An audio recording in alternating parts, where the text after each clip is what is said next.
Bonjour à tous, que Dieu vous bénisse. Je vais commencer par lire dans l'évangile de Matthieu, chapitre 10, versets 29 et 31. Ne vendons pas une paire de moineaux pour un sou, et pourtant, pas un seul d'entre eux ne tombe à terre sans le consentement de votre Père. Quant à vous, même les cheveux de votre tête sont tous comptés. N'ayez donc aucune crainte, car vous avez plus de valeur que toute une volée de moineaux. Amen.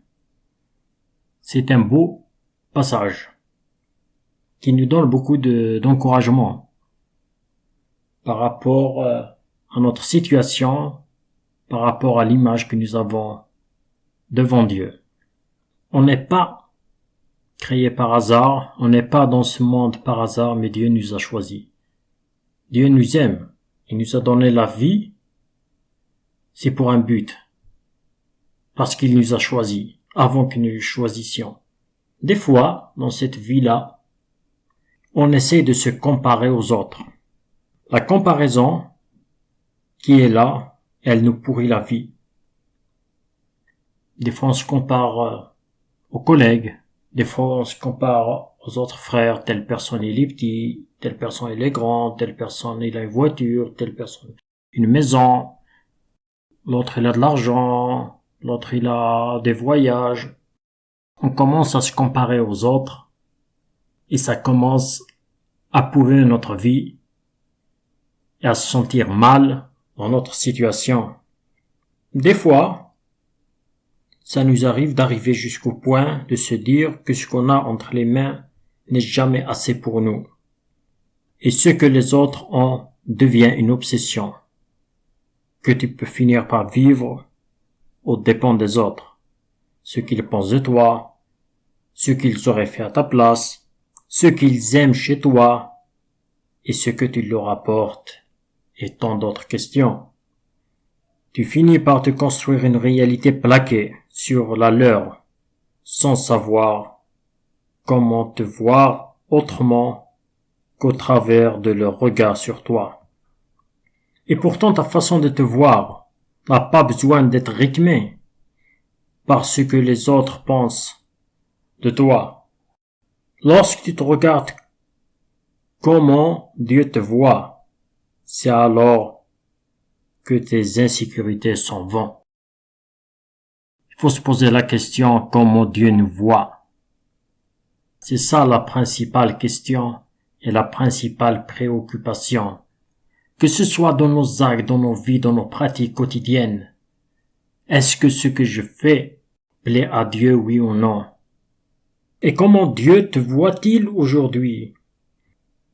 Dieu qui a fait de toi une œuvre unique lorsqu'il t'a créé, avec des empreintes uniques, ce qui fait de toi une personne rare et de grande valeur pour Dieu.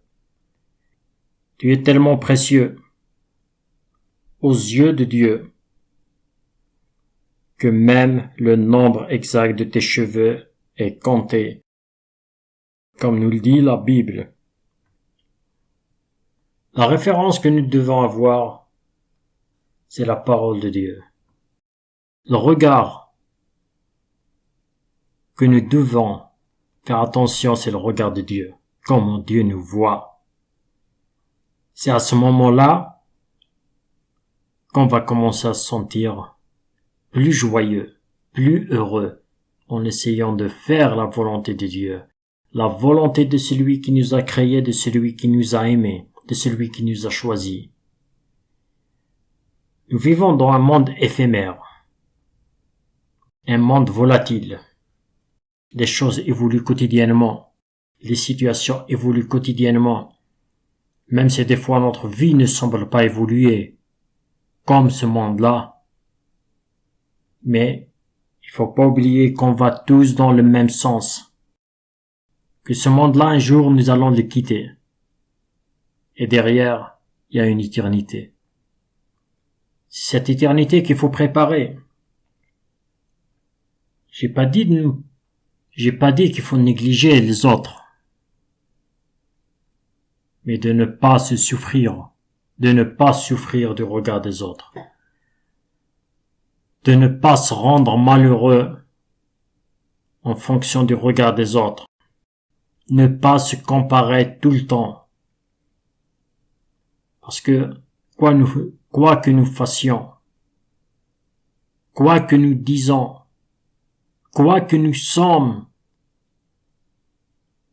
on peut être critiqué, on peut se comparer à beaucoup de choses. Ça ne doit pas être notre obsession.